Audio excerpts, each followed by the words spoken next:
Então vamos dar hoje início a mais um workshop sobre os impactos das alterações climáticas nos diversos setores de atividade do Alentejo Central. Isto são ações de divulgações junto à comunidade escolar do Alentejo Central, que estão a ser semanalmente feitas. O programa de hoje impacta sobre a agricultura e florestas, a saúde humana, a segurança de pessoas e bens, e vamos ouvir falar de 3 oradores sobre os impactos e vulnerabilidades climáticas nestes 3 setores, aqui ao longo de mais ou menos 45 minutos, onde depois também teremos a oportunidade para algum tempo para debate e moderação. O meu nome é Pedro Martins, vou fazer a moderação deste workshop e desde já iria passar aqui a palavra ao João Sardinha, da CIMAC, que nos vai fazer uma pequena apresentação sobre aquilo que vamos ouvir hoje e sobre aquilo que também esteve na origem destes workshops. João Sardinha, a palavra é tua. Muito obrigado, Pedro. Dar um bom dia a todos. Boas-vindas a todos os participantes a este workshop 2 do mês intermunicipal de adaptação às alterações climáticas.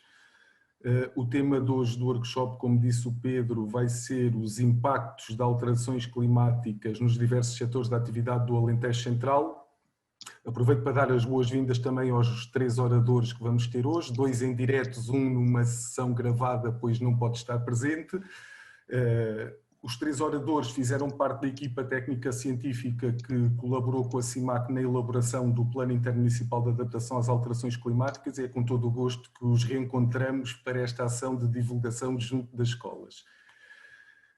O PIAC, um pequeno enquadramento, o PIAC, o Plano Intermunicipal de Adaptação às Alterações Climáticas do Alentejo Central, foi desenvolvido por este consórcio técnico-científico, pela CIMAC e com o apoio dos 14 municípios do Alentejo Central entre março de 2017 e abril de 2018. Começou primeiro por fazer uma caracterização do clima e das projeções futuras para o Alentejo Central, que foi o tema do workshop 1 que realizámos na semana passada. Nesta segunda fase, neste segundo workshop, vamos falar dos impactos. No terceiro workshop, de hoje por uma semana, vamos falar das estratégias e das medidas de ação de adaptação às alterações climáticas que foram definidas no âmbito deste plano. E por último, no último workshop, vamos falar um bocadinho do projeto SIGGO, que no fundo é uma plataforma de sistemas de informação geográfica via web, em que nós compilámos uma série de mapas com informação acerca do plano, informação geográfica que qualquer pessoa pode visitar e explorar. Antes de dar início à sessão e para não me alongar muito e deixar tempo para as apresentações dos oradores, dizer que no site que criámos, dedicado a este mês intermunicipal de adaptação às alterações climáticas, vamos compilar todos os materiais relativos a estes workshops. Vamos proporcionar e deixar lá uma ligação para a gravação dos workshops que poderá ser utilizada em qualquer altura pelos seus professores e pela comunidade escolar, além das apresentações dos oradores e todos os materiais relevantes. Este site vai manter-se ativo indefinidamente, não é? Para poder ser utilizado em qualquer altura. Não vou consumir mais tempo, mais uma vez dar a boa-vinda a todos, desejar uma boa sessão e vamos lá ver quais são os impactos e as vulnerabilidades principais das alterações climáticas nos principais setores de atividade do Alentejo Central. Vou passar a palavra ao Pedro Martins, obrigado e boa sessão para todos. Obrigado, João. Então vamos dar já de início a palavra também ao João Tiago Carapal, da empresa We Consultants, que nos vai falar um bocadinho sobre o setor agricultura e florestas, e em particular de quais são os impactos e vulnerabilidades climáticas expectáveis na área geográfica do Alentejo Central. João Tiago, a palavra é tua. Muito obrigado. Bom dia a todos. Uma primeira nota de reagradecimento, naturalmente, à CIMAC por este convite para voltar a estar aqui e, sobretudo, para podermos dar continuidade àquela que foi a primeira sessão em que, como sabem, e foi referido já aqui pelo João Sardinha, foi feita uma introdução ao conceito do que são as alterações climáticas, do processo de adaptação, daquilo que são os cenários climáticos para a região do Alentejo Central e, no fundo, eu irei apresentar-vos aquilo que é um resumo do trabalho feito para um dos setores absolutamente chave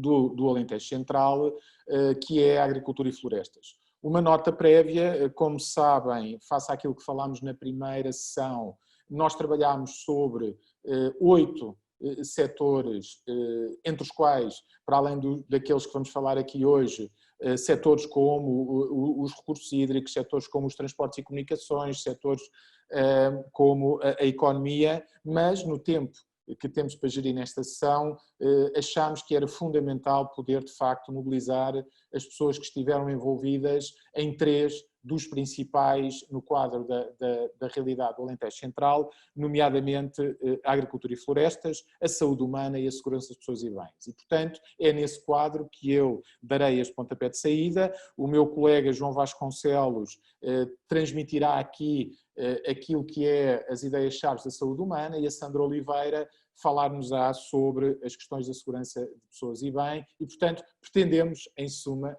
transmitir em síntese as ideias-chave daquilo que é a nossa projeção e previsão de impactos para estes 3 setores. Relativamente àquilo que me acomete transmitir-vos, relativamente àquilo que é a agricultura e florestas, eu gostaria de compartilhar convosco uma apresentação que ela é, eu volto no fundo, relativamente a esta apresentação, uma síntese daquilo que foi o trabalho sobre este setor e, portanto, é sobre esta síntese que gostaria de transmitir algumas ideias-chave, convidando-os, quer os docentes, quer os alunos, a consultarem naturalmente no site da CIMAC, www.cimac.pt, mais informação adicional sobre este assunto, quer a nível setorial, quer sobre o plano. Relativamente à agricultura e florestas, eu gostaria naturalmente de começar por relembrar um conceito importante que falámos aqui, que são as unidades de resposta climática, depois dar-vos uma pista dos cenários climáticos, que sobretudo aquilo que são os elementos que impactam na agricultura e florestas, e depois então dar-vos alguns elementos sobre os principais impactos e vulnerabilidades detectadas, a evolução do risco climático associado à agricultura e florestas e as principais orientações e linhas de intervenção que definimos. Naturalmente, eu penso que estão recordados da primeira sessão, podem visualizá-la, podem estudá-la. Nós mapeámos, este é o Alentejo Central, que conhecem, as vossas escolas estão integradas em cada um destes 14 concelhos e, portanto, foi feito um mapeamento do clima futuro, para cada um desses concelhos, tendo um conjunto de unidades de resposta climática homogénea, que basicamente, em termos muito simples, fazem-nos ver que em cada uma destas cores temos a representação de um determinado tipo de clima e esse clima vai naturalmente ser diferenciado em Évora, por exemplo, no centro urbano, como na zona da sua envolvente, e ele é diferenciado relativamente a Estremoz, que, como veem, tem uma unidade de resposta climática diferenciada, relativamente a Vendas Novas, a Mora, a Mourão, a Viana do Alentejo, etc. E, portanto, isto é importante ter sempre em nota que o nosso trabalho não foi feito para tomar o território como um todo, mas é um trabalho que faz esta diferenciação. E, portanto, naturalmente, a resposta ao nível da agricultura e florestas é diferente, consoante nós estejamos a trabalhar o terreno e o território agroflorestal junto a Vendas Novas, a Montemoro, a Évora ou a Mourão.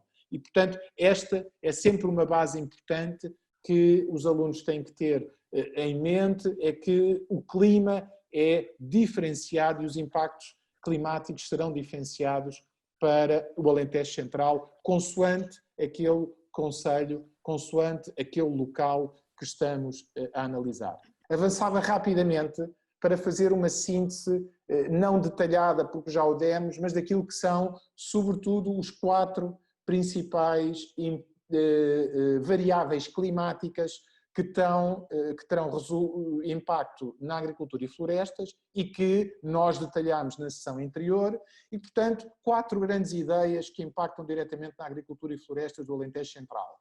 Uma primeira grande ideia, estarão todos de acordo em termos daquilo que já é naturalmente a vossa vivência do dia-a-dia, é que quando fazemos as nossas projeções climáticas para 2041, 2070, no fundo a vossa idade adulta, nós conseguimos desde logo perceber que haverá, grosso modo, um aumento das temperaturas, e esse aumento das temperaturas, como também depreenderão, terá um impacto sobre aquilo que é quer as culturas agrícolas que hoje são utilizadas no Alentejo, quer também o coberto vegetal em termos de floresta e tudo aquilo que são a própria configuração de espécies associadas ao montado, associadas ao pinheiro manso e, portanto, tudo aquilo que é, obviamente, as questões importantes a ter em conta no planeamento futuro deste tipo de ocupação.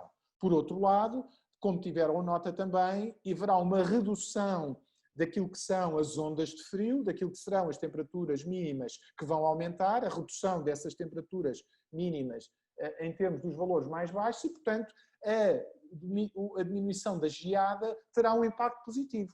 E um impacto positivo ao nível, por exemplo, das culturas hortícolas do Alentejo, permitindo não ter tantas perdas. Vocês sabem muitas vezes que temos perdas ao nível de culturas como a alface, a couve e o tomate, que em dias frios são atingidos pelas geadas e, portanto, aqui haverá até uma oportunidade de melhorar essa perspectiva. Por outro lado, aqui vem no canto superior direito o aumento dos dias muito quentes, do que nós chamamos ondas de calor, noites tropicais, levará, por exemplo, a problemas nas culturas como o escaldão. O escaldão é um fenómeno que nós podemos ver em culturas, por exemplo, como a vinha, não é? Que é importantíssima no Alentejo e que em dias muito quentes é atingida por estas temperaturas muito elevadas e, como o nome indica, é como nós tivéssemos o escaldão na pele. As culturas têm um escaldão, sobretudo ao nível das suas folhas, que têm impactos sérios sobre a produção depois, por exemplo, de uva, que tende a diminuir e tende a perder qualidade com esse escaldão. No fim, temos aqui no canto inferior direito, desculpem, aquilo que é eventualmente o mais relevante para a agricultura no Alentejo Central, que é a diminuição da água, da precipitação, da água disponível e, portanto, uma preocupação muito grande por preservarmos a pouca água que já temos e que vamos ter cada vez mais em termos de escassez e, portanto, também perceber que temos de ter culturas adaptadas a regimes hídricos menores. Como sabem e conhecem, temos, por exemplo, a barragem de Alqueva, que é absolutamente determinante e muito importante naquilo que é a cultura e a agricultura do Alentejo, mas temos que ver que a Alqueva não resolve tudo. E, sobretudo, a Alqueva também, a prazo, estará confrontada cada vez mais com uma menor disponibilidade de água das chuvas, uma menor disponibilidade de água que vem dos cursos naturais, nomeadamente do rio Guadiana, e, portanto, temos que ter atenção que a Alqueva é absolutamente importante, é decisivo para a agricultura do Alentejo, mas não é a sua resolução a prazo e, portanto, temos que ter atenção que também essas disponibilidades de água serão cada vez menores.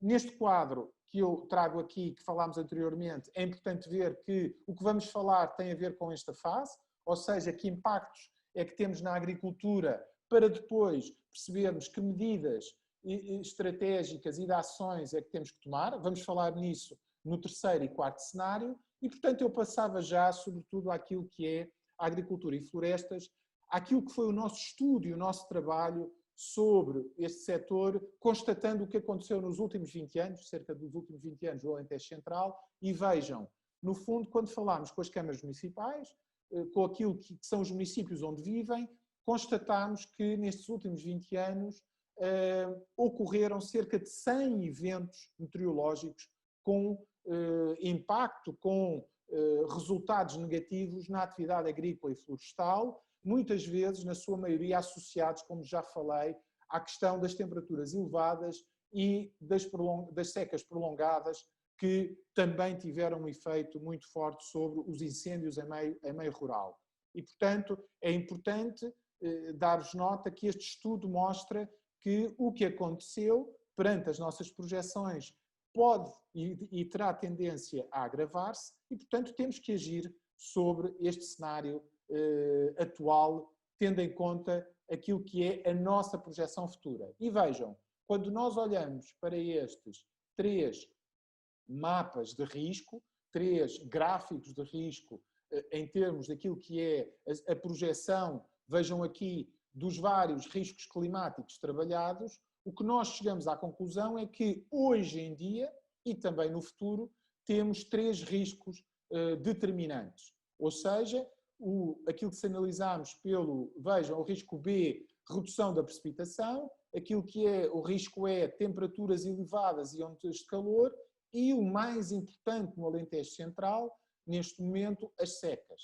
Se olharmos para a sua evolução, veremos que às secas se vão juntar a redução da precipitação e, portanto, teremos, de facto, aqui um impacto muito forte associado à questão da água, associado à questão da escassez de água e o que podemos fazer quanto a isso.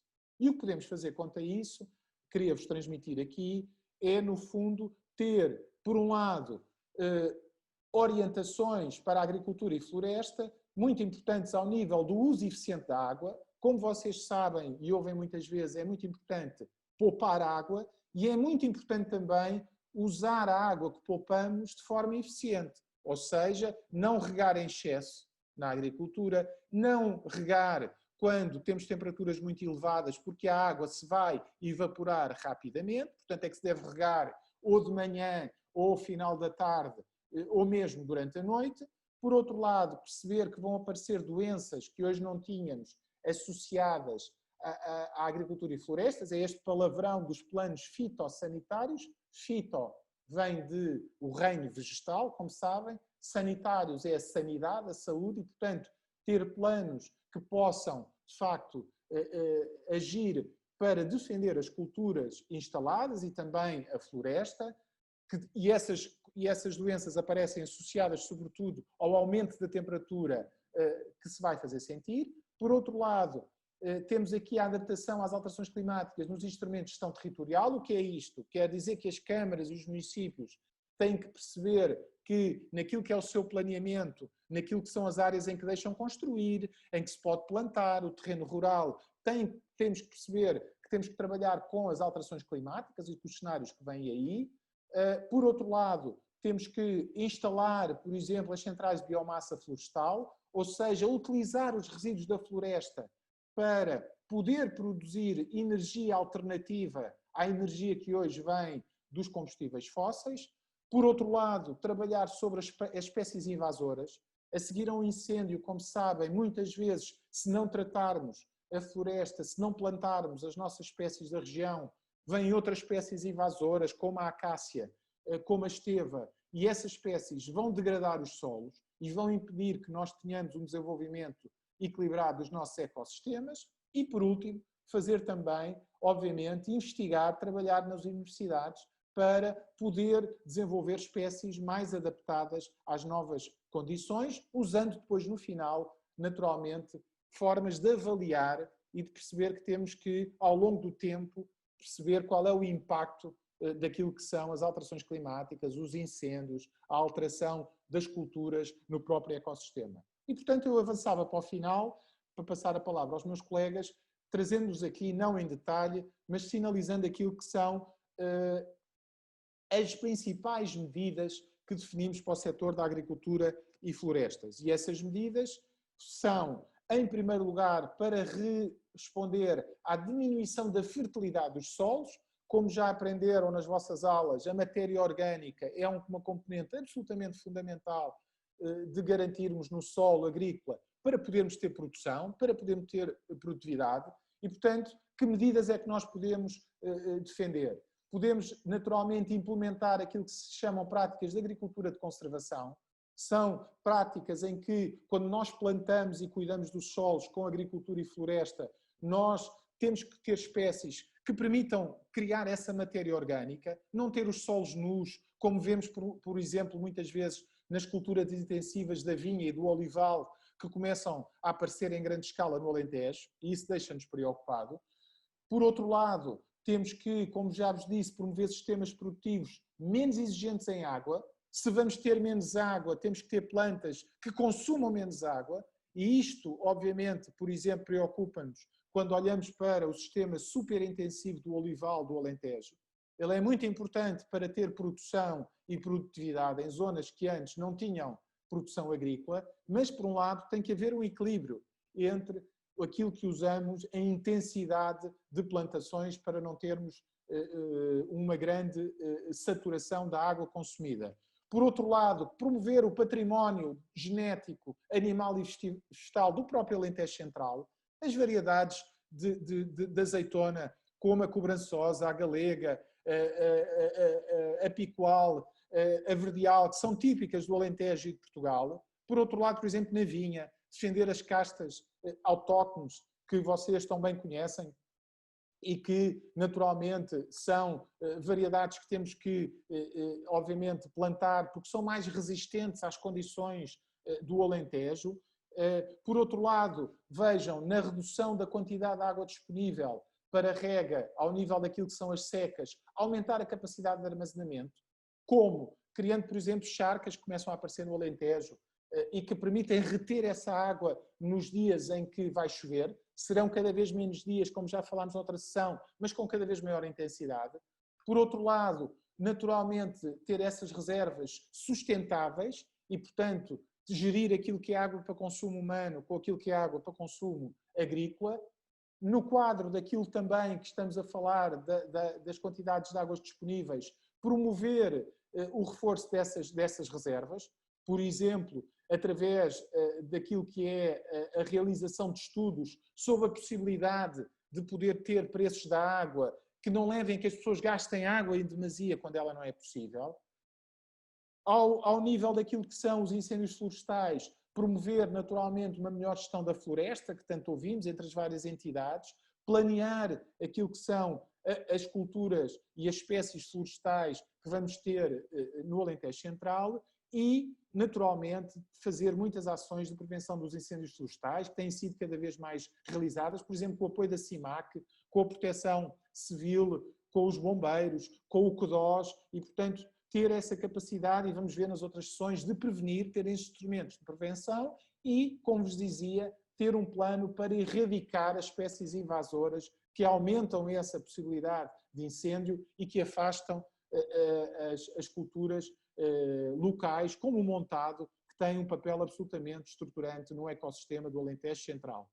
Ao nível daquilo que é os espaços agroflorestais, eles têm que ser vividos também por todos nós, por vós, pelas vossas famílias, e para isso é muito importante poder reforçar o papel da agricultura como um sistema de equilíbrio e não é só um sistema produtivo, que nós possamos visitar, possamos fruir e, portanto, uma medida também importante é criar um conselho intermunicipal em que os vários municípios do Alentejo Central, os seus presidentes, falem também sobre a agricultura e floresta. Não podemos só falar sobre as estradas, sobre os equipamentos, sobre as piscinas, sobre os campos de futebol. Temos que pôr os presidentes de Câmara a falar também sobre a agricultura e florestas. Ao nível, e para terminar, poder também trazer aquilo que é a investigação das universidades para os produtores agrícolas, para os produtores florestais, nomeadamente, por exemplo, com novos sistemas de produção das fruteiras, menos exigentes em água, mais adaptados ao calor, da vinha, que é muito importante, das culturas arvenses, nomeadamente dos cereais, que, como sabem, têm um papel importante no Alentejo Central, mas também ver que temos aqui uma oportunidade que é introduzir novas espécies de hortícolas e frutícolas que se adaptem ao calor e que muitas vezes tínhamos que comprar estes frutos e estes hortícolas fora do país e podem ser começados a ser produzidos. Vejam o que está a acontecer, por exemplo, com espécies como o abacate, que têm um problema, são muito exigentes em água, mas que podem ser hoje produzidas também em Portugal se forem feitas de forma equilibrada. E, portanto, eu terminava aqui para dar a palavra aos meus colegas, desafiando-os a acarinharem a agricultura e florestas e perceberem que a agricultura e florestas está a ser transformada no Alentejo Central, mas que tem que ser, obviamente, uma transformação que dê resposta às alterações climáticas e às vulnerabilidades que aqui vos transmiti. Muito obrigado. Obrigado, João, também pela tua apresentação e pelo cumprimento quase correto do tempo disponível.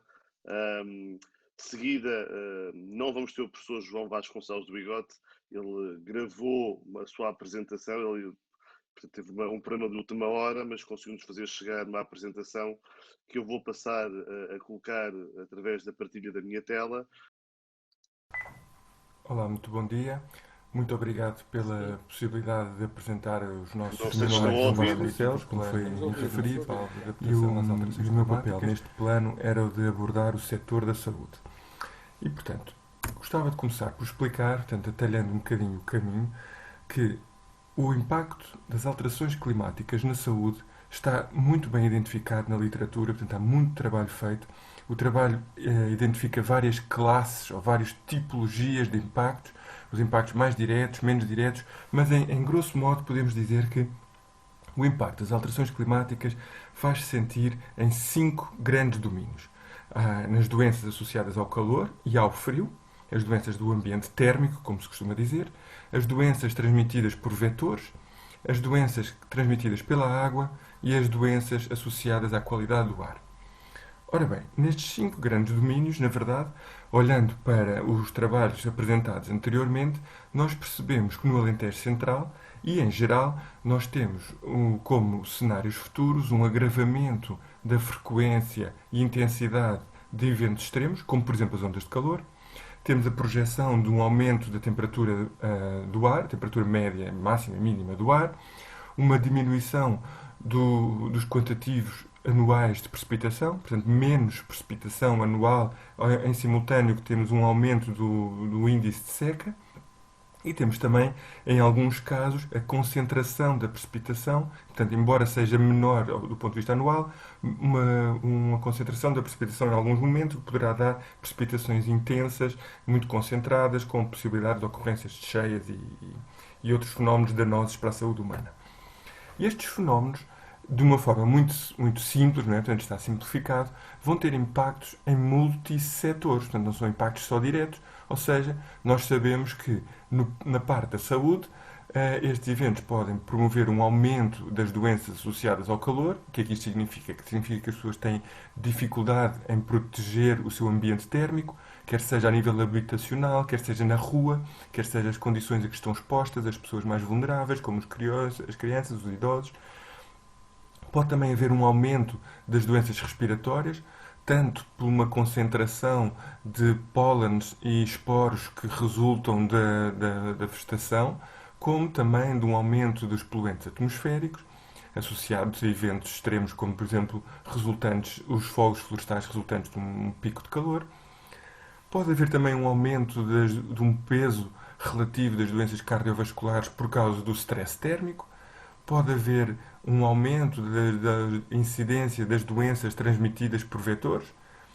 Pode haver também um aumento das doenças transmitidas pelo contacto com a água contaminada. E, por outro lado, achamos que esta projeção, esta cenarização climática, pode, por outro lado, ser protetora para doenças muito comuns em Portugal, como sejam as doenças cardiovasculares que ocorrem em excesso nos meses de inverno. Já explicarei isto mais à frente. Mas, portanto, nem tudo é negativo, pode haver um efeito protetor em alguns tipos de doenças associadas às alterações climáticas. Quando falamos de doenças associadas ao calor, estamos a falar de quê? Bem, na prática, trago-vos aqui na esquerda uma imagem da onda de calor de 2003, chamamos-lhe a onda de calor de Paris, porque foi muito concentrada na região de Paris, mas que teve efeitos em toda a Europa. E, portanto, estima-se que só em Portugal tenham morrido em excesso, estamos a falar em excesso, quase 2.000 pessoas. Portanto, quase 2.000 pessoas a mais morreram associadas a um evento extremo de calor.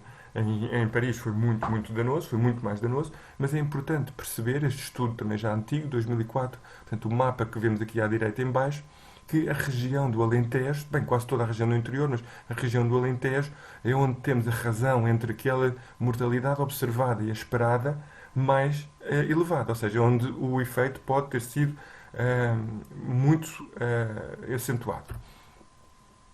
Outro aspecto que poucas vezes se fala e que é muito interessante, desculpem estar em inglês, mas é de que nós podemos olhar que não é só o calor per si, portanto, não é só o efeito do dia ser muito quente ou de um conjunto de dias muito quentes, mas também a conjugação da temperatura com a vulnerabilidade. O que é que isto quer dizer?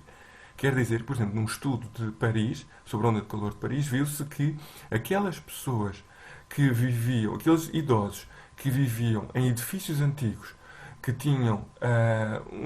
viviam no topo dos edifícios, portanto, junto à cobertura do telhado, onde a temperatura é sempre mais elevada, tinham um risco de mortalidade muito superior aos outros. Então isto demonstra que há elementos da vulnerabilidade que têm de ser conjugados com o perigo que é de ocorrer eventos extremos de calor. Num trabalho relativamente recente que fizemos também na área metropolitana de Lisboa, observámos que durante uns dias, portanto aqui a laranja temos um valor da intensidade do calor na área metropolitana de Lisboa, depois fomos cruzar com os dados da mortalidade e observámos que, de facto, associada à mortalidade, houve um aumento do pico de mortalidade quase para o dobro do que seria expectável para um período de referência. O que nos demonstra que há, de facto, uma relação muito evidente entre os picos de calor e a mortalidade. Por outro lado, como referi atrás, nós sabemos também que as doenças associadas ao frio são muito mais impactantes atualmente do que as associadas ao calor. Apesar do calor matar muita gente, na verdade, quando nós olhamos para a curva da mortalidade, vemos que todos os países, praticamente, têm um decréscimo da mortalidade nos meses de verão e um aumento muito acentuado nos meses de inverno. Claro, há estes dois que são ao contrário, que estão no hemisfério sul. Mas então, se olharmos para todos os países que têm este padrão, Portugal é um dos países que tem uma maior excedência de mortalidade nos meses de inverno. O que nos demonstra, provavelmente, uma fragilidade das pessoas à exposição ao frio. Mais uma vez, a região do Alentejo em destaque quando olhamos para o mapa de Portugal continental e outra vez o mesmo discurso. Ou seja, se nós olharmos para os dados também relativamente recentes, que reparem que aqui nos diz a prevalência do número de pessoas que não consegue manter a casa quente durante o inverno. Ou seja, são as pessoas que relatam que têm sempre frio, que não conseguem manter a casa quente. Mas está dividido por classes de rendimento. E o que é que eu vejo aqui? Reparem, nestes países que foram alvo de comparação, nós temos que Portugal e Grécia são aqueles onde há uma maior percentagem de pessoas que não conseguem manter a casa quente. Não são os países mais frios. É muito menos frio Portugal do que será a Suécia e a Dinamarca. Mas isto demonstra que as pessoas provavelmente estão expostas a este perigo e isso pode condicionar a necessidade de uma adaptação maior ou menor. Então vejamos esta relação com as classes de rendimento. E o que nós observamos é que as classes, os 20% mais ricos, digamos assim, portanto aqueles com maior rendimento, têm sensivelmente 7% destes não conseguem manter a casa quente. Mas se olharmos para os 20% mais pobres, quase 44%, 43% destes não conseguem manter a casa devidamente aquecida. Agora reparem que os 20% mais ricos em Portugal estão ao nível dos 20% mais pobres na Dinamarca. O que demonstra que há aqui um caminho de adaptação ao ambiente climático que é interessante. Nós temos que analisar a necessidade de nos adaptarmos face às alterações climáticas, mas tendo em contexto a situação atual portuguesa de vulnerabilidade. Sabemos também que, em função do que está projetado do ponto de vista do clima, da alteração do clima, sabemos que a antecipação da polinização das plantas, ou seja, um período do ano mais quente, pode favorecer fases sazonais de polinização maiores, o que pode contribuir para uma maior concentração de alergénios no ar. E então nós podemos ter uma maior produção de pólenes e daí ter uma maior contaminação, portanto, doenças associadas à inspiração de pólenes e esporos. Sabemos também, e isto está muito evidente nos últimos anos, que devido, não só, mas também devido ao aumento da temperatura, temos tido uma maior frequência de fogos florestais, o que tem uma produção muito acentuada de partículas que ficam em suspensão e que são inaladas, e estas partículas contaminam o ar e trazem um conjunto de doenças, tanto do ponto de vista oftalmológico como respiratório, tanto do trato respiratório superior. Portanto, nós temos um conjunto de doenças associadas. Estas são duas imagens, portanto, ao ambiente da esquerda dos fogos florestais na Califórnia, mas temos também do ambiente a poeira existente no ar nos fogos na Grécia, e estes fogos da Grécia tiveram em simultâneo a ocorrer com um pico de onda de calor. Portanto, as pessoas procuravam o refúgio junto a corpos de água, onde estivessem mais frescas e onde conseguissem respirar melhor dentro das suas possibilidades, claro. Outro aspecto preocupante do ponto de vista da projeção das alterações climáticas é a alteração que resulta no ciclo de vida dos vetores como daqueles elementos patogénicos capazes de transmitir doenças. Ou seja, o vetor não é a doença em si, espero que isto esteja evidente para todos, mas o vetor é quem transporta um agente patogénico ou um parasita ou um vírus. E, portanto, nós, por um lado, temos os vetores que, com o aumento da temperatura, podem ser mais produtivos na transmissão, portanto, aumentar o ritmo da picada, podem ter maior capacidade de transmissão, como podem ter os seus habitats a expandir. Portanto, nós temos cada vez maiores condições para a proliferação de mosquitos que podem transmitir doenças. Portanto, o habitat deste tipo de mosquitos está a expandir para norte. E, portanto, nós podemos ter um aumento da eficácia da transmissão de doenças infecciosas que não eram habituais, ou mesmo que sendo habituais, como por exemplo na carraça, podem aumentar a sua intensidade. Este problema é de facto contrariado por medidas eficazes de saúde, tanto por um sistema de resposta eficaz que nós temos atualmente, como também por uma vigilância epidemiológica eficaz. Ou seja, se nós quebrarmos a transmissão que é necessária, portanto, para que haja transmissão tem que haver sempre um agente patogénico, um vírus ou um parasita. Este vírus ou parasita tem que estar presente no vetor, nem todos os mosquitos estão infectados, e este vetor tem que picar um hospedeiro. E, portanto, se nós conseguirmos quebrar esta ligação, portanto, este risco, embora seja iminente, pode vir a ser minimizado. Por outro lado, sabemos também que, por causa do aumento da temperatura do ar, nós temos também um aumento da produção de fitoplâncton e, portanto, se temos mais probabilidade de ter água contaminada, nós podemos, sempre que entramos em contacto com estas águas contaminadas, aumentar o risco de exposição à contaminação. Por outro lado, se temos episódios de precipitação muito intensa e de cheias, eles podem contribuir para a ruptura do sistema de saneamento e isto sim ser um problema secundário na saúde humana. No entanto, prevê-se que com o atual sistema de saneamento que existe em Portugal, este risco está relativamente minimizado. O problema é se entra em ruptura, mas mesmo que entre em ruptura, calcula-se que a resposta dos sistemas de saneamento seja rápida e que não permita que haja grandes focos de infecção. No entanto, é um perigo iminente resultante das alterações climáticas.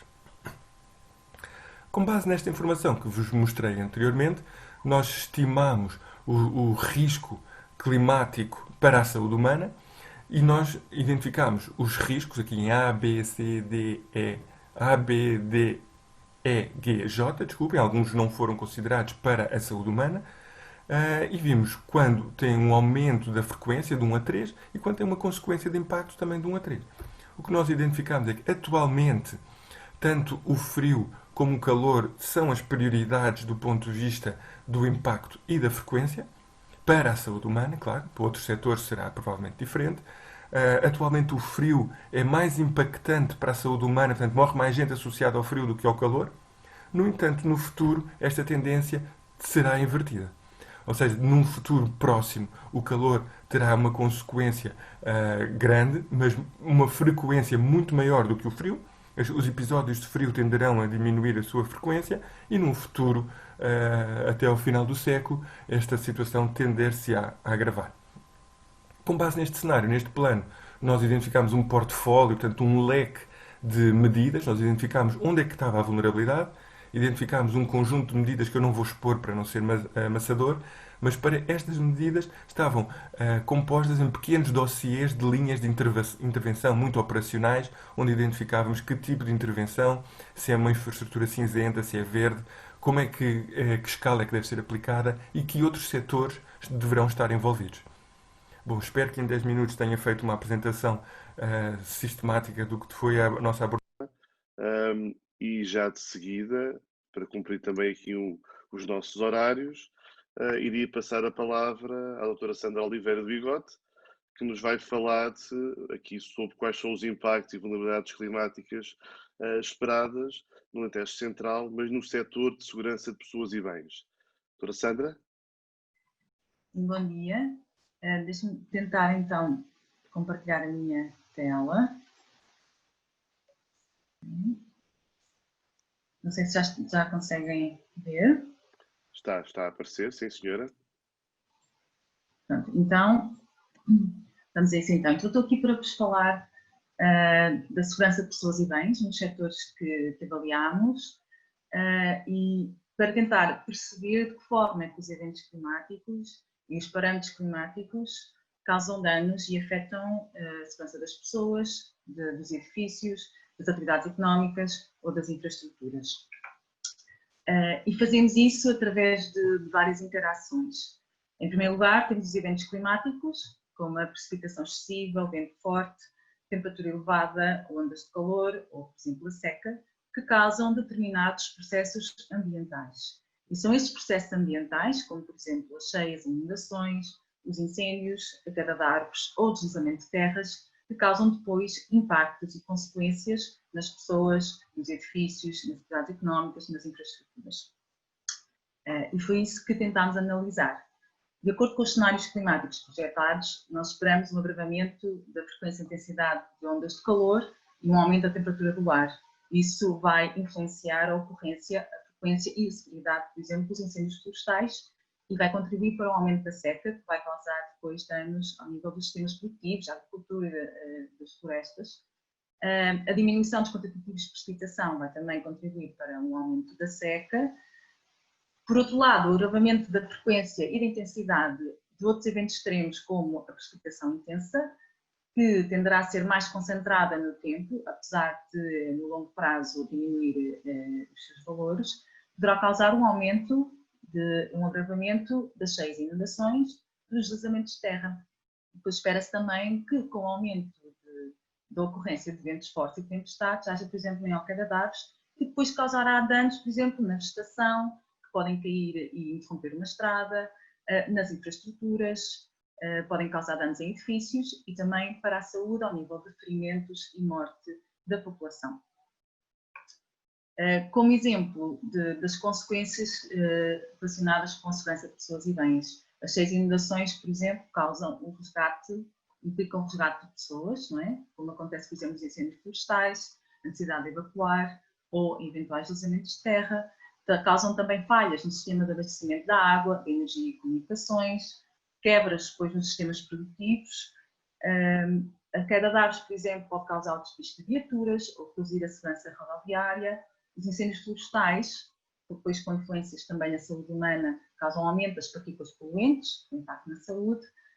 E, obviamente, o aumento da seca causa a redução dos níveis médios de água nos reservatórios, que depois tem de ser utilizada esta água para lidar com tudo o resto, nomeadamente com os incêndios florestais. E como é que nós então avaliamos isto? Fizemos, em primeiro lugar, uma análise daquilo que se passou no Alentejo Central, daquilo que existe no Alentejo Central, a nível de pessoas e bens que podem sofrer impactos a partir destes processos ambientais causados por eventos climáticos. O Alentejo Central tem uma população residente de cerca de 167 mil pessoas, uma densidade populacional de 23 pessoas por quilómetro quadrado. E tem também mais de 80 mil edifícios, a que correspondem cerca de 98 mil alojamentos, ou seja, de algum destes edifícios, alguns são divididos em vários alojamentos, quando são prédios com apartamentos partilhados. Ao nível dos processos ambientais que causam impactos nas pessoas e bens, entre 2000 e 2017 contabilizámos alguns. Os incêndios florestais, as ondas de calor e os ventos fortes são eventos muito frequentes. Neste período aconteceram em 14 dos anos, como tem a ver no gráfico depois à direita. Em 13 destes anos também houve registros de cheias e inundações. A seca tem uns registros mais baixos, no entanto a seca não tem efeitos imediatos, às vezes os efeitos da seca são prolongados no tempo e só se verificam mais tarde. Os movimentos de vertente, como por exemplo os deslizamentos de terra, que são menos frequentes, mas isso não quer dizer que sejam menos severos. Quando conjugamos a frequência de ocorrência destes eventos com o nível da severidade das suas consequências, temos então uma matriz de risco, que como temos aqui. Portanto, quanto maior a frequência, maior a consequência do impacto, maior será o risco, daí a cor ser mais avermelhada. Temos aqui à direita então um conjunto de processos de eventos climáticos que causam perturbações na segurança de pessoas e bens e, de acordo com o clima atual, alguns deles podem ter uma frequência intermédia, como acontece com as temperaturas baixas e ondas de frio, mas que a consequência do impacto na segurança de pessoas e bens é reduzida. No entanto, temos a precipitação excessiva, a redução da precipitação, as secas e as temperaturas elevadas e ondas de calor, que têm uma frequência intermédia, mas atualmente já têm uma consequência de impacto bastante alta. O que é que vai acontecer então no futuro? O que é que se espera com os cenários climáticos futuros que isto se altere? Para 2041 e 2070, que será depois, se continuará depois para o período seguinte, mas tendo em conta este período de 2041 e 2070, temos um aumento da frequência de ocorrência em relação à redução da precipitação, às secas e às temperaturas elevadas e ondas de calor, portanto são mais frequentes do que eram, do que são atualmente, e continuarão a ter um impacto muito forte. Por outro lado, temos aqui as temperaturas baixas e ondas de frio, que se espera que diminua a sua frequência e, portanto, baixa também o nível. Depois temos a alteração nas escala sazonal da temperatura ou vento forte, que terão uma frequência e uma consequência de impacto intermédia. A alteração na escala sazonal da temperatura é relevante, por exemplo, para os incêndios florestais, cuja época de ocorrência poderá ser estendida no tempo, não será só focada no verão, mas para estender-se, como aconteceu em 2017, para o outono, em outubro, ou começar na primavera. Portanto, em resumo, os efeitos das alterações climáticas na segurança de pessoas e bens dependem de três fatores, ou de três coisas diferentes. Por um lado, as variações destes parâmetros meteorológicos associados aos riscos que já existem. Nós sabemos, entre 2000 e 2017 já tínhamos incêndios, já tínhamos secas, já tínhamos inundações. No entanto, os parâmetros climáticos que controlam estes processos ambientais vão ser alterados. Com o aumento da temperatura, que irá aumentar a frequência e a intensidade das secas ou dos incêndios florestais. Por outro lado, temos também uma maior ocorrência de eventos climáticos extremos, que são aqueles que têm valores acima ou abaixo da média, daquilo a que estamos habituados. Portanto, será, por exemplo, a precipitação excessiva com valores concentrados no tempo muito mais elevados do que aquilo que acontece atualmente. Haverá mais tempestades, ventos mais fortes associados, por exemplo, ao excesso de precipitação. Mas temos também outro fator que é muito importante, que é a capacidade de resposta e adaptação das pessoas. E mesmo que não consigamos influenciar as variações dos parâmetros meteorológicos, podemos pelo menos ajudar a população a defender-se e a defender os seus bens. Isto tem a ver, obviamente, com a proteção individual e em comunidade, na capacidade dos serviços de socorro e de emergência ou nas ações de prevenção e recuperação que podemos aplicar. E daí surgiu então um exemplo, dou-vos agora um exemplo das medidas de adaptação que consideramos importantes, por exemplo, para reduzir a exposição das pessoas e dos bens às cheias e inundações, que são bastante frequentes no Alentejo Central. Como, por exemplo, fazer o levantamento de qual é a população, as infraestruturas e os equipamentos mais sensíveis, como escolas e hospitais, que se encontram em leito de cheia. E, portanto, terão que ser protegidas quando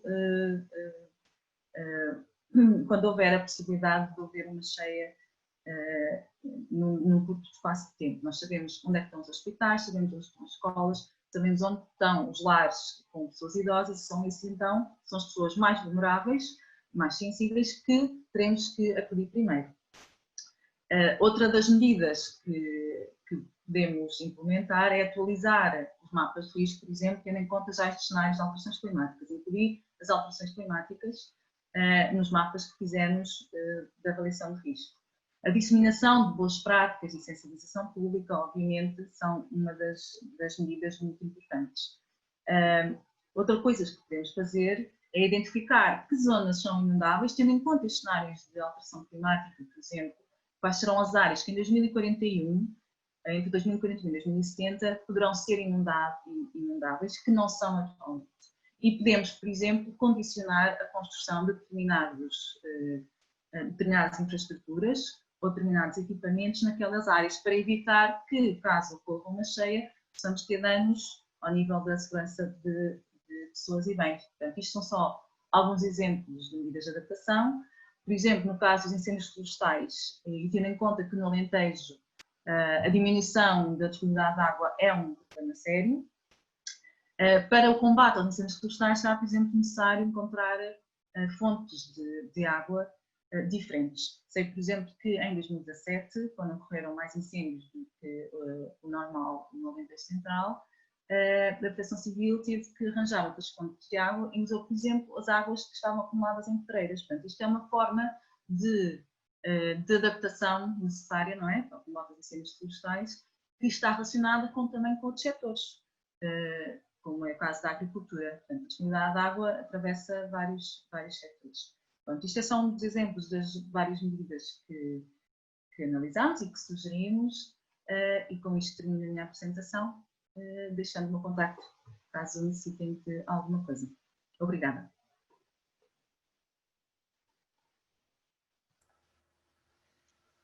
Muito obrigado, doutora Sandra Oliveira, pela excelente apresentação e dentro do tempo. É sempre ótimo que os nossos apresentadores consigam fazer as apresentações dentro do tempo, porque estamos a falar por 50 minutos de tempo de aula e, portanto, para depois os senhores professores também poderem passar o vídeo nas suas salas, é importante que não ultrapassemos este tempo. Bom, terminadas essas nossas 3 apresentações sobre os setores agricultura e florestas, saúde humana, segurança de pessoas e bens, entramos aqui num período, que ainda temos algum tempo, para questões. Eu não sei se os nossos participantes, nomeadamente a professora Maria José, o professor Jorge Quintas, o doutor Frederico Metelo, que estão aqui a participar online connosco, querem colocar alguma questão aos nossos brilhantes oradores, ao João e à Sandra, neste caso. Nós responderemos também pelo João Vasconcelos, como combinámos. Esta equipa já é bastante rolada nestes assuntos e, portanto, já somos multissetoriais, por assim dizer. Mas pronto, deixava agora um bocadinho do outro lado o professor João Quintas, o Dr. Frederico Metelo, que acabou de entrar em vídeo. Olá, Frederico. Alguma questão que queira colocar? Não. Muito obrigado. Ok. Não sei se os senhores professores que estão online querem colocar alguma questão. Questão não. Não tenho questão. Estou perfeitamente esclarecida e agradada. Muito bem, penso que tenho material muito importante para passar às minhas colegas e é pena não conseguirmos ter os alunos aqui, mas não é possível. E a internet tem estado muito instável. Em relação ao engenheiro Quintas, que é da Câmara Municipal, eu penso que ele está mesmo sem micro para poder intervir. Ele só está a ouvir, portanto... Ok. Mas pelo menos foi a indicação que ele me deu. Mas podem sempre utilizar o chat, não é? Para colocar a questão. Sim. Ok. Efetivamente, o engenheiro Jorge Quintas diz que a audição está perfeita, mas se quiser... muito bem. É verdade. Ele confirma-se, esta é a representação da Câmara Municipal de Vendas Novas e está a dar o parabéns a todos pelo trabalho. Não sei se o senhor quer deixar alguma questão. Pedro, eu posso só dar uma notazinha, ok? Força, João. Em relação ao tema da saúde humana, dizer que a CIMAC também temos previsão de colaborar com a Administração Regional de Saúde. Já reunimos com eles, nomeadamente dar algum apoio e pôr a nossa tecnologia do SIGO, dos mapas online, não é, ao serviço da rede de monitorização das doenças transmitidas por vetores. Quer dizer, a Administração Regional de Saúde do Alentejo já tem uma rede de monitorização, nomeadamente tem umas armadilhas onde captam os insetos, enfim, os possíveis vetores de transmissão de doenças. E eles pareceu-lhes muito interessante nas ações de divulgações públicas que fizemos do projeto SIGO e do PIAC, pareceu-lhes interessante conjugar a parte dos mapas, não é, com a rede de monitorização. E, portanto, estamos em reuniões e provavelmente, através de um protocolo, vamos dar esse apoio à Administração Regional de Saúde. Muito bem. Eu, se calhar, embora a gente já esteja para além dos 50 minutos, Deixava só aqui uma questão geral, quer ao João, quer à Sandra, e uma vez estamos a falar também para a população que são estudantes, que é, e professores também, toda a comunidade escolar também, porque os casos de educação também têm um papel fundamental nestas questões, quando educam em casa também, que é o que é que as escolas, e relativamente a estes dois setores que estão aqui, agricultura e florestas e segurança de pessoas e bens, podem fomentar junto dos seus alunos para, de certa forma, nestes impactos e vulnerabilidades climáticas que foram apresentados, impedir que eles se agravem àquilo que foi as expectativas dos especialistas e que foi apresentado naqueles quadros ao longo do meados do século e final do século. Deixo aqui a opção ao João ou à Sandra.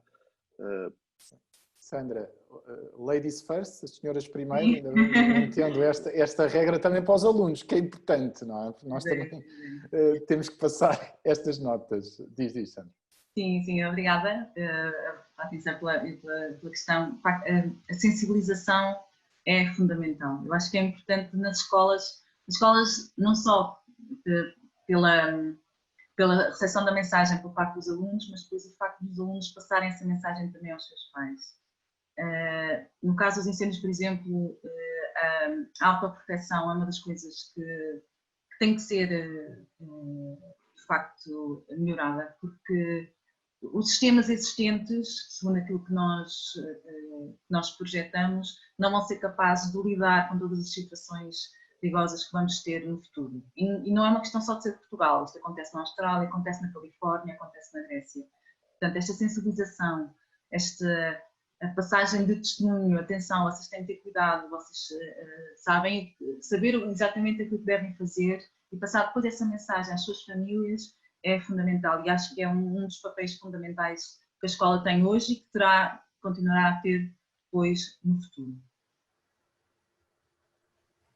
Eu pegava muito no que a Sandra disse, esta última frase importantíssima, que é o passar a mensagem às famílias, não é? E, portanto, na agricultura e florestas, sendo a agricultura, obviamente, e a floresta uma componente do ecossistema do Alentejo Central absolutamente fundamental para a coesão do território, os alunos, os professores, trabalham não só sobre a geografia, as ciências da natureza, a cidadania, têm, de facto, poder ter uma mensagem muito importante junto das suas famílias, vivam elas na cidade, vivam elas no campo, para perceberem que, de facto, há aqui um processo de alterações climáticas, nós temos que preservar o nosso mundo rural, temos que cuidar deles, temos que, naturalmente, e eu, enquanto agrónomo, não posso defender mais que isso, que é ter uma produção que melhora a economia da região cada vez mais, e os alunos veem uma transformação no Alentejo, mas temos que também ter atenção e temos que ser um bocadinho, então aqui as câmaras municipais, algumas câmaras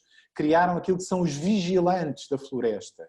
Vigilantes no sentido em que, por exemplo, podem ser as comunidades escolares, os alunos, em que identificam algumas áreas que podem estar mais suscetíveis à erosão, desertificadas, que podem ter um conjunto de espécies invasoras, que podem ter um conjunto de plantações que são muito intensivas, identificam-nas, não numa lógica de perseguir, obviamente, porque muitas vezes os terrenos são privados e pertencem às pessoas, mas de sinalizarem, eventualmente, algumas práticas que pedagogicamente podem ser mais bem informadas para defender o território, por exemplo, dos incêndios, para defender o território da escassez de água, para defender o território daquilo que é a alteração, por exemplo, ao nível das ondas de calor, e poderem trabalhar, por exemplo, com as associações de agricultores, fazendo visitas ao campo.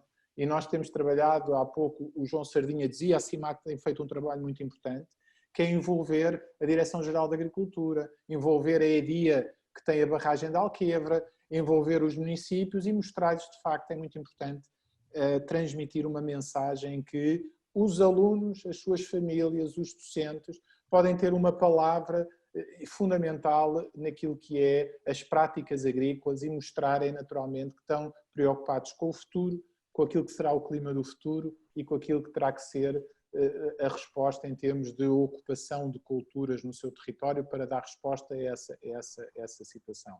E, portanto, eu acho que este é um pontapé que estamos aqui a dar inicial junto à comunidade escolar, mas que acreditamos que é absolutamente fundamental para no futuro, de facto, podermos mudar os comportamentos e adaptarmos, não é? Também todos nós ao clima que já temos hoje e que vem aí. Nós, através das nossas hortas, mesmo a nível do primeiro ciclo, temos hortas, e aqui na escola básica, que é paralela à secundária, e há uma parceria, também desenvolvemos a nossa horta pedagógica e temos também envolvido alguns encarregados de educação e temos feito algumas brigadas ao nível da compostagem, e penso que os alunos nesse aspecto estão cada vez mais a ser sensibilizados. Têm feito algumas vendas de produtos, vê os produtos crescer, portanto nesse aspecto, e porque Vendas Novas também ainda é uma cidade com alguma ruralidade e toda a gente tem o seu quintal, a sua horta, e penso que nesse aspecto há alguma sensibilização e alguma interiorização nesse âmbito. Penso que estamos a fazer o nosso trabalho, tanto que agora tivemos 2 prémios na atividade das escolas amigas das crianças. Portanto, esta já são alguns passos, e através do programa Ecoescolas. Muitos há para dar, é verdade. Mas pronto, a geografia e a cidadania têm estado muito presentes nestas atividades. Sr. Professora, muito obrigado, porque eu acho que isso é um testemunho fundamental, e já agora deixe-me dizer com toda a sinceridade, e não é para passar manteiga no Alentejo Central, que nós trabalhamos um bocadinho por todo o país, vemos que o Alentejo nisto, os municípios e as escolas, aqui estamos a falar com as escolas, têm um papel muito importante até de liderança de muitos projetos, não é? Acabou de referir os prémios, mesmo, e fala-se muito esta questão do litoral e do interior. Olha, eu acho que, por exemplo, a área metropolitana de Lisboa tem imenso a aprender com o Alentejo Central, nesta área, no trabalho que tem feito, e temos nós também tentado fazer esse trabalho, que é trazer o exemplo, não é? De quem tem trabalhado com as escolas. Nós conhecemos o vosso município, o Montemor, que também sabe que tem feito um projeto muito interessante de proximidade das cantinas, não é? Escolares, que podem receber a produção local, diminuindo a pegada de carbono associada aos produtos que consumimos, e eu acho que esse exemplo do Alentejo Central, a própria EDIA, a Direção Regional, em Évora, também há projetos, e portanto ainda bem que deu esse testemunho, porque nós também o passamos e tem que haver essa contaminação positiva, não é? Com os vossos exemplos. Muito obrigado por ter dado essa nota e parabéns, não é? Porque tem sido um trabalho muito importante. E o engenheiro Jorge Quintas é o nosso elo de ligação e, portanto, também é, digamos, um parceiro fundamental. Vamos fazendo o que podemos. Às vezes é difícil, mas vai-se tentando. Sr. Professora, vamos andando para a frente todos. É sempre, mas ainda bem. Muito obrigado. Muito obrigado. Muito bem, não sei se mais alguém quer fazer uma intervenção antes de eu passar a palavra para o encerramento ao João Sardinha. Bom, parece que não há mais intervenções. Da minha parte, agradeço também a presença de todos e a participação também daqui de Vendas Novas no online. O João também a dar agora, ele já colocou também algumas instruções no chat lateral, mas certamente que agora vai também dar indicações da disponibilidade deste vídeo para os restantes participantes que não puderam entrar connosco em síncrono, mas agora em assíncrono podem efetivamente rever e utilizar como material pedagógico. João, a palavra é tua. Muito obrigado, Pedro. Agradecer a todos a participação. Este bocadinho de discussão final também trouxe aqui alguns conhecimentos importantes e fatores, estas atividades que as escolas levam, a intenção da CIMAC em colaborar e em aumentar a intervenção nas adaptações às alterações climáticas. E eu queria lembrar aqui à senhora professora Maria José Rodrigues, eu vou compartilhar a minha tela para mostrar o site que eu julgo que já estejam a ver, nomeadamente apresentar já aqui o workshop da próxima semana, que vai ser dedicado à estratégia e medidas de adaptação às alterações climáticas no Alentejo Central. No fundo, espero não falhar, desculpe, eu espero mesmo não falhar neste próximo, porque tenho um grande orgulho aí, porque tive um aluno do 7º ao 12º ano que vai intervir e eu não posso mesmo falhar, que é o João Telha. Muito bem, olha. Vendas no Vence. Muito bem, excelente. Olha, e lembrá-la, senhora professora, que nós vamos colocando aqui, por exemplo, aqui na sessão do Workshop 1, já temos aqui a gravação da sessão no YouTube, que está alojado no canal da CIMAC. Já Portanto, tinha reparado, sim. Poderá ser utilizado por vós quando bem entenderem. Obrigada. Vamos colocando também aqui as apresentações dos oradores para download, não é? E, no fundo, agradecer a todos, convidá-los a estar presentes na próxima quinta-feira e pedir-lhes que divulguem isto ao máximo que puderem entre os vossos colegas, professores, alunos. Nós contamos com todos para continuar estas ações de divulgação. Obrigado.